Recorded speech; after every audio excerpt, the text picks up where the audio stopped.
The arrival of Tito Okello Lutwa evoked different reactions. Fanatics to the departing regime were displeased and dreaded worse times ahead.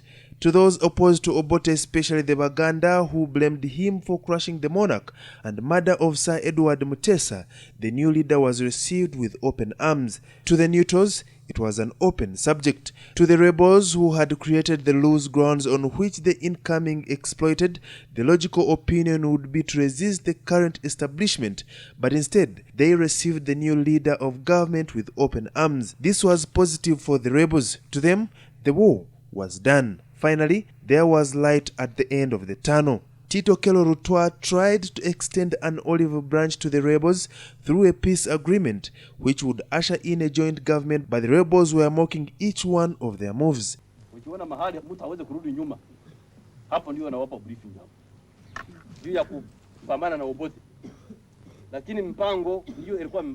They were envisaging the last kicks of a dying horse, and the moment to exploit the fault lines had come. With a weaker opponent in their wake, the rebels saw a winnable situation.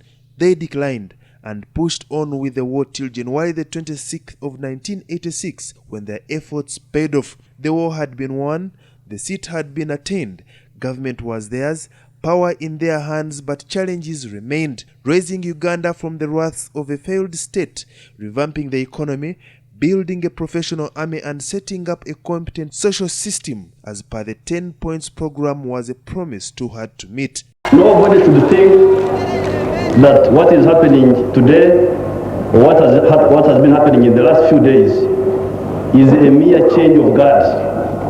This is not a mere change of guards. I think this is a fundamental change in the politics of our country.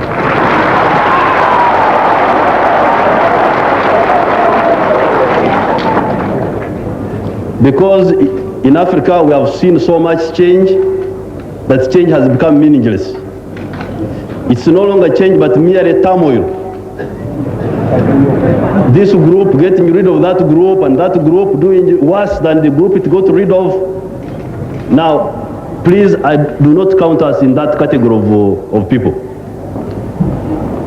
The National Resistance Movement, I think, is a clear-headed movement with clear objectives and with good membership.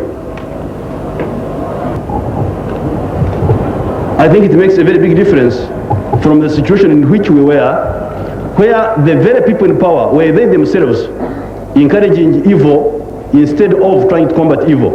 I think this is a slightly different situation. This would only last for a while until differences, selfishness, and tyranny tendencies started cropping up among the combatants. All in our next episode.